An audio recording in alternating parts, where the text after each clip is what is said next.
আসসালামু আলাইকুম প্রিয় শিক্ষার্থীরা। আমি মিনহাজ স্যার। আজকে টপিক হচ্ছে পদার্থের অবস্থা সম্পর্কে। প্রথমে আসি পদার্থ।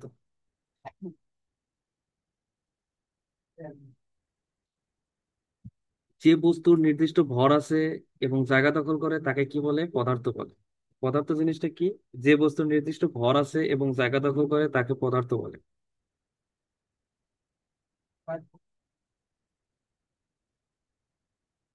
একটা পদার্থ তিন অবস্থায় থাকে: কঠিন অবস্থায়, তরল অবস্থায় এবং গ্যাসীয় অবস্থা। এই তিনটি অবস্থা, এছাড়া একটি অবস্থা আছে, সেটা হচ্ছে প্লাজমা অবস্থা। সেটা পরবর্তীতে আলোচনা করব। এখন আমরা শিখবো হচ্ছে পদার্থ ও পদার্থের অবস্থা সম্পর্কে। অর্থাৎ কক্ষ তাপমাত্রায় কোনো কোনো কঠিন পদার্থ, কোনো কোনো তরল পদার্থ, আবার কোনো কোনো পদার্থ গ্যাসীয় অবস্থায় থাকে। যেমন কক্ষ তাপমাত্রার চিনি, খাবার লবণ, মার্বেল, এগুলো হচ্ছে কঠিন অবস্থায় থাকে, সো এগুলো কঠিন পদার্থ। পানি, তেল, কেরোসিন ইত্যাদি তরল অবস্থায় থাকে, এই কারণে এগুলো হচ্ছে তরল পদার্থ। Nitrogen, oxygen, carbon die oxide ইত্যাদি গ্যাসীয় অবস্থায় থাকে বিধায় এগুলোকে বলবো আমরা গ্যাসীয় পদার্থ। আমরা কি কি শিখলাম? পদার্থ কি, পদার্থের বৈশিষ্ট্য কি, পদার্থের উদাহরণ গুলো কি কি। এখন আমরা শিখবো কঠিন পদার্থ। কঠিন পদার্থ হচ্ছে এদের নির্দিষ্ট ভর থাকবে, নির্দিষ্ট আকার থাকবে এবং নির্দিষ্ট কি থাকবে? আয়তন থাকবে। এই তিনটি জিনিসই যদি থাকে তাহলে সেই পদার্থকে বলবো আমরা কঠিন পদার্থ। সব পদার্থের কণাগুলোর মধ্যে এক ধরনের কি বল থাকবে? আকর্ষণ বল থাকবে। এই আকর্ষণ বলটাকে বলবো আন্তঃকণা আকর্ষণ বল। অর্থাৎ যে সকল পদার্থের মধ্যে আন্তঃকণা আকর্ষণ বল বেশি থাকবে সেগুলো ভিতরে যে কণাগুলো থাকবে, কণাগুলো পরস্পরের লেগে থাকবে। এই কারণে কঠিন পদার্থের কণাগুলো কাছাকাছি থাকে বিধায় এদের আন্তঃনাবিক আকর্ষণ বল বেশি। তরল পদার্থের ক্ষেত্রে কণাগুলো কিছুটা দূরে থাকে কারণ এদের মধ্যে আন্তঃকণা আকর্ষণ বল কিছুটা কম কঠিন পদার্থের চেয়ে। গ্যাসীয় অবস্থায় আরো কম।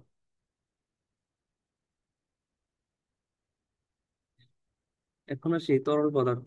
তরল পদার্থের নির্দিষ্ট ভর ও নির্দিষ্ট আয়তন আছে, কিন্তু এদের নির্দিষ্ট কোনো কি নাই? আকার নাই। তরল পদার্থের নির্দিষ্ট ভর আছে, নির্দিষ্ট আয়তন আছে, কিন্তু এদের নির্দিষ্ট কোনো আকার নাই। তরল পদার্থকে যে পাত্রে রাখবো সেই পাত্রে আকার ধারণ করতে পারে, কিন্তু কঠিন পদার্থ তা পারে না।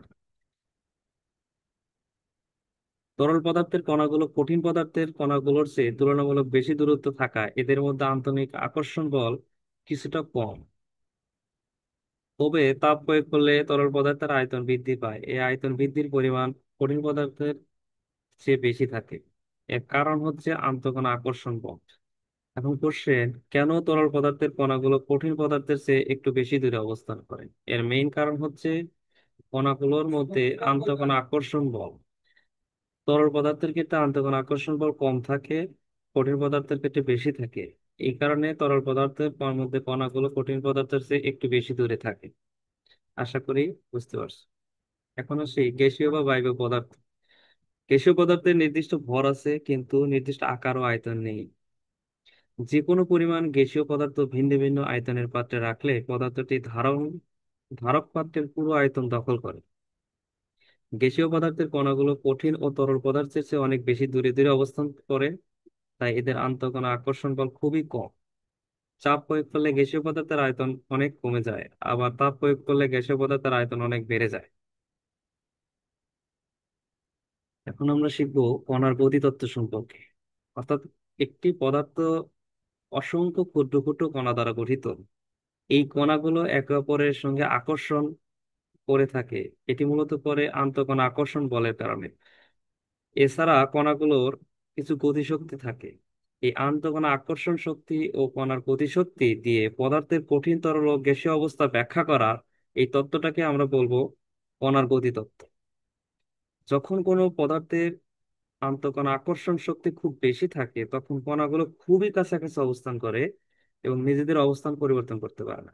এই অবস্থা হলো পদার্থটির কঠিন অবস্থা।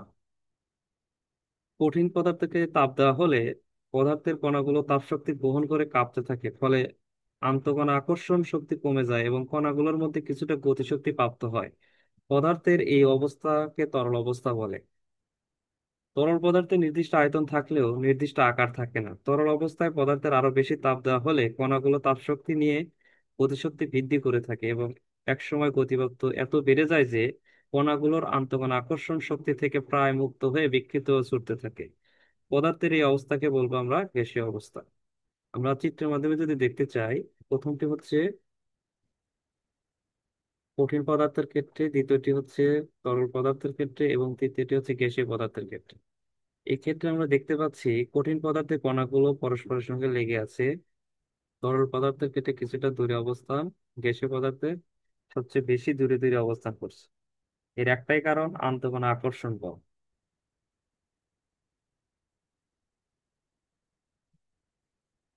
এখন আমরা শিখবো ব্যাপন সম্পর্কে। ব্যাপন জিনিসটা হচ্ছে কোন একটা মাধ্যমে কঠিন, তরল ও বায়বীয় পদার্থের স্বতঃস্ফূর্ত ও সমভাবে ছড়িয়ে পড়ার একটা প্রক্রিয়া। আর এই প্রক্রিয়াকেই বলবো আমরা ব্যাপন। অর্থাৎ কি বুঝলাম? কঠিন, তরল বা বায়বীয় পদার্থের স্বতঃস্ফূর্ত ও সমভাবে ছড়িয়ে পড়ার প্রক্রিয়াকে বলবো আমরা ব্যাপন। উদাহরণস্বরূপ যদি বলি,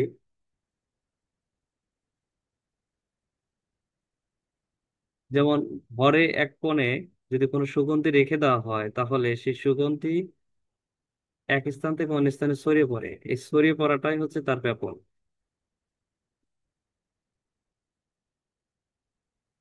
অর্থাৎ যে পদার্থের ছড়িয়ে পড়তে সময় কম লাগে সেই পদার্থের ব্যাপনের হার বেশি, যে পদার্থের ছড়িয়ে পড়তে সময় বেশি লাগে সেই পদার্থের ব্যাপনের হার কম।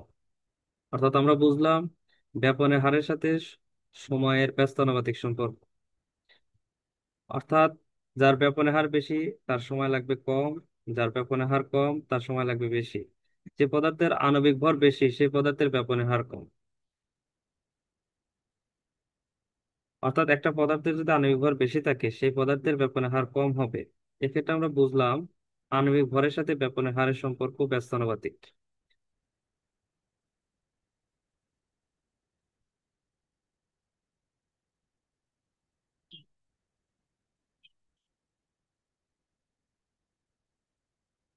অর্থাৎ আমরা যদি একটা উদাহরণ দিয়ে দেখি,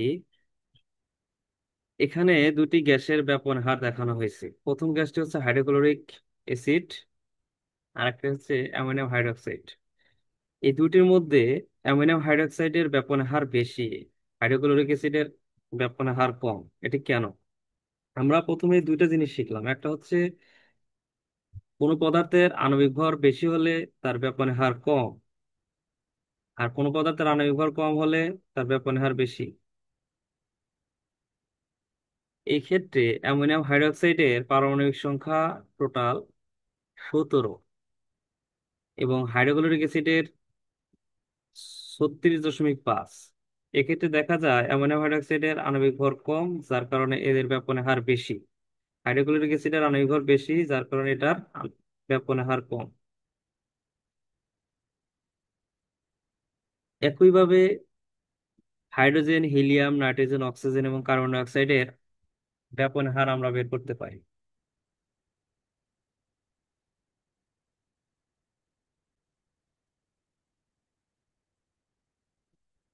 আমাদের নেক্সট টপিক হচ্ছে নিঃসরণ। নিঃসরণ জিনিসটা হচ্ছে সরু ছিদ্রপথে উচ্চ চাপ থেকে কোনো গ্যাসের নিম্ন চাপের দিকে সজোরে বেরিয়ে আসার প্রক্রিয়াকে কি বলবো? নিঃসরণ।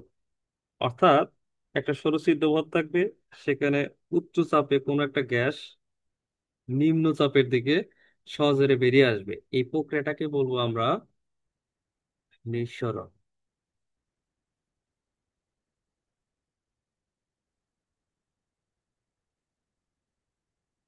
অর্থাৎ কোন একটি বেলুনকে যদি ফু দিয়ে ফুলাই, তারপর যদি ছিদ্র করে দিই, তাহলে ভিতরের উচ্চ চাপের গ্যাসটা নিম্ন চাপের দিকে সহজে বেরিয়ে আসবে, এই প্রক্রিয়াটাই হচ্ছে তার নিঃসরণ।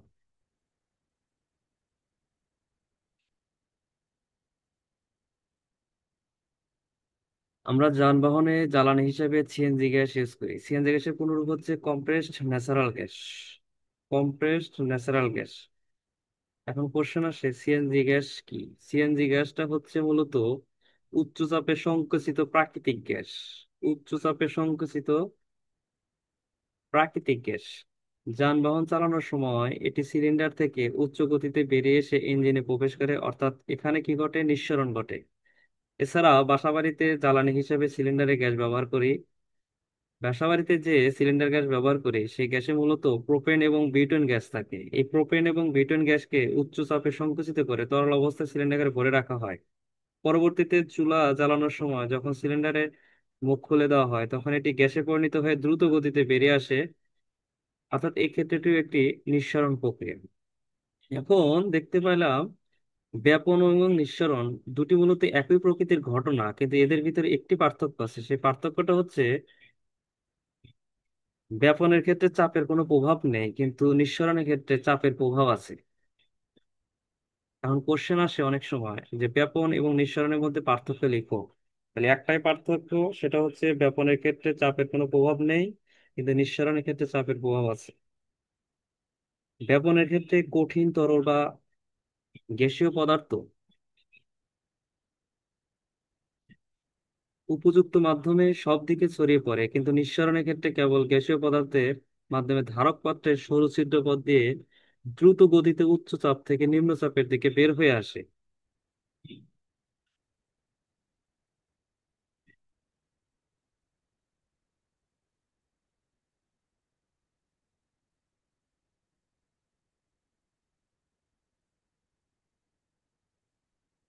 রান্নার কাজে জ্বালানি হিসেবে আমরা সিলিন্ডারে গ্যাস ব্যবহার করি। আমরা যদি শুধু সিলিন্ডারের মুখ খুলে দিই এবং আগুন না ধরাই, তবে সিলিন্ডার থেকে প্রথমে সরু ছিদ্র পথ দিয়ে গ্যাস বের হয়ে আসবে, তখন এই অবস্থাকে বলবো নিঃসরণ। এরপর সিলিন্ডার থেকে বেরিয়ে আসা ওই গ্যাস ঘরের চারদিকে ধীরে ধীরে ছড়িয়ে পড়বে, এই অবস্থাকে বলবো আমরা ব্যাপন। এক্ষেত্রে প্রথমে নিঃসরণ পরে ব্যাপন ঘটে।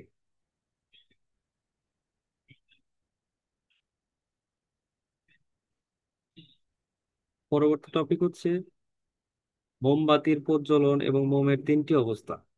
আমরা জানি মোম সাধারণত হাইড্রোকার্বনের মিশ্রণ। হাইড্রোকার্বন বলতে হাইড্রোজেন এবং কার্বনের মিশ্রণ। হাইড্রোজেন এবং কার্বন মিলে গঠিত জৈব যৌগই হচ্ছে হাইড্রোকার্বন। মোমের প্রজ্বলনে আমরা কঠিন, তরল এবং গ্যাসীয় তিনটি অবস্থায় দেখতে পাই।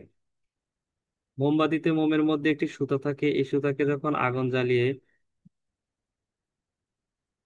দিই তখন সুতার চারদিকে হাইড্রোকার্বন অণুগুলো তাপে গলে তরলে পরিণত হয়, অর্থাৎ কঠিন অবস্থা থেকে তরল অবস্থায় পরিণত হয়। ওই তরল মোম আগুনের তাপে প্রথমে বাষ্পে পরিণত হয়, অতঃপর ওই বাষ্প মোম বাতাসের অক্সিজেনের সাথে বিক্রিয়া করে কার্বন ডাই অক্সাইড, জলীয় বাষ্প, আলো এবং তাপ উৎপন্ন করে। তরল মোমের কিছু অংশ ঠান্ডা হলে তা কঠিন মোমে পরিণত হয়, অর্থাৎ তাপের প্রভাবে মোমের কঠিন, তরল ও গ্যাসীয় এই তিনটি অবস্থায় অস্তিত্ব পাওয়া যায়। অর্থাৎ এ থেকে বুঝলাম মোমের ক্ষেত্রে তিনটি অবস্থায় বিদ্যমান: কঠিন, তরল এবং গ্যাসীয়। নেক্সট টপিক হচ্ছে গলন ও স্ফুটন। গলন হচ্ছে কোনো কঠিন পদার্থকে যদি তাপ দেই তখন সেটা কঠিন থেকে তরলে রূপান্তর হবে, এই প্রক্রিয়াকে বলবো গলন। অর্থাৎ বায়ুমণ্ডলীয় চাপে তাপ প্রয়োগের ফলে যে তাপমাত্রায় কোনো কঠিন পদার্থ তরলে পরিণত হয় সেই তাপমাত্রাকে উক্ত কঠিন পদার্থের গলনাঙ্ক বলে। প্রত্যেক বিশুদ্ধ কঠিন পদার্থের একটি নির্দিষ্ট গলনাঙ্ক থাকে। যেমন একটি বায়ুমণ্ডলীয় চাপে বরফের গলনাঙ্ক 0 ডিগ্রি সেলসিয়াস। এটি অনেক সময় এমসিকিউতে আসে। এখন আসি স্ফুটন। স্ফুটন হচ্ছে কোন তরলকে তাপ প্রয়োগে গ্যাসে রূপান্তর করার প্রক্রিয়াটাই হচ্ছে স্ফুটন। অর্থাৎ বায়ুমণ্ডলীয় চাপে তাপ প্রয়োগের ফলে যে তাপমাত্রায় কোনো তরল পদার্থ গ্যাসীয় পদার্থে পরিণত হয় সেই তাপমাত্রাকে উক্ত তরল পদার্থের স্ফুটনাঙ্ক বলে।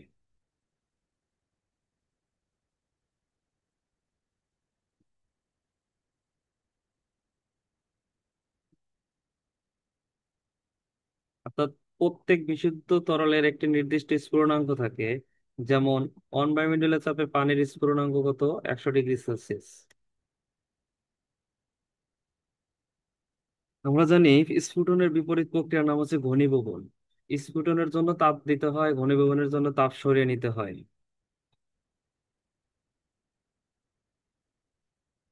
এখন আমরা শিখবো পাতন এবং ঊর্ধ্বপাতন সম্পর্কে। প্রথমে আসি বাষ্পীভবন। তাপ প্রয়োগের দ্বারা একটি তরল পদার্থকে বাষ্পে পরিণত করার প্রক্রিয়াকে বলা হয় বাষ্পীভবন। যখন কোনো তরল পদার্থকে তাপ প্রয়োগ করি তখন বাষ্পে পরিণত হয়, এই প্রক্রিয়াটাকে বলবো আমরা বাষ্পীভবন। যেমন একটি পাত্রে পানি সহ চা এ তাপ প্রয়োগ করলে ওই গরম চা থেকে পানি বাষ্প আকারে উড়ে যায়, এটি একটি বাষ্পীভবনের উদাহরণ। আবার বাষ্পকে যখন শীতল করি তখন তা তরলে পরিণত হয়, যাকে বলবো আমরা ঘনীভবন। অর্থাৎ কোনো বাষ্পকে শীতল করলে যেটা পাবো সেটা হচ্ছে ঘনীভবন। উদাহরণস্বরূপ যদি বলি, জলীয় বাষ্প তাপশক্তি নির্গত করে ঠান্ডা হয়ে পানিতে পরিণত হয়, এটি ঘনীভবন প্রক্রিয়ার একটি উদাহরণ। অর্থাৎ কোনো তরলকে তাপ প্রয়োগের মাধ্যমে বাষ্পে পরিণত করে তাকে পুনরায় শীতলীকরণের মাধ্যমে তরলে পরিণত করার প্রক্রিয়াটাকে বলবো আমরা পাতন। আর পাতন জিনিসটা হচ্ছে প্রথমে আমরা তরলকে বাষ্পে পরিণত করব, দেন পুনরায় শীতলীকরণের মাধ্যমে বাষ্প থেকে পানিতে পরিণত করব। এই পদ্ধতিটাকেই বলবো আমরা পাতন। অর্থাৎ পাতন হলো বাষ্পীভবন এবং ঘনীভবন প্রক্রিয়ার সম্মিলিত একটি প্রক্রিয়া। আমরা এভাবে বলতে পারি, পাতন ইকুয়াল টু বাষ্পীভবন প্লাস ঘনীভবন।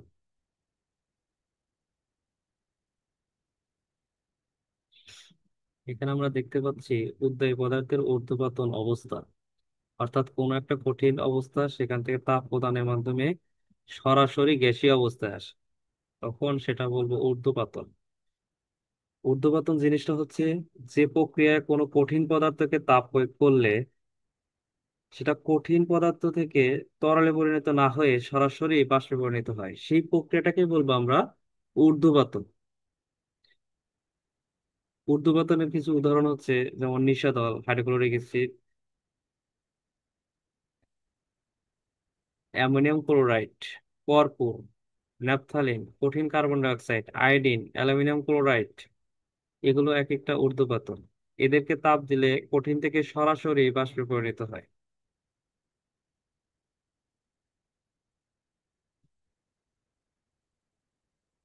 আজকের ক্লাস এখানে শেষ করছি।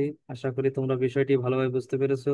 যদি কোনো প্রশ্ন বা জটিলতা থাকে অবশ্যই কমেন্টে জানাও। ভিডিওটি ভালো লাগলে একটা লাইক দিও, আর বন্ধুদের সঙ্গে শেয়ার করতে ভুলবে না।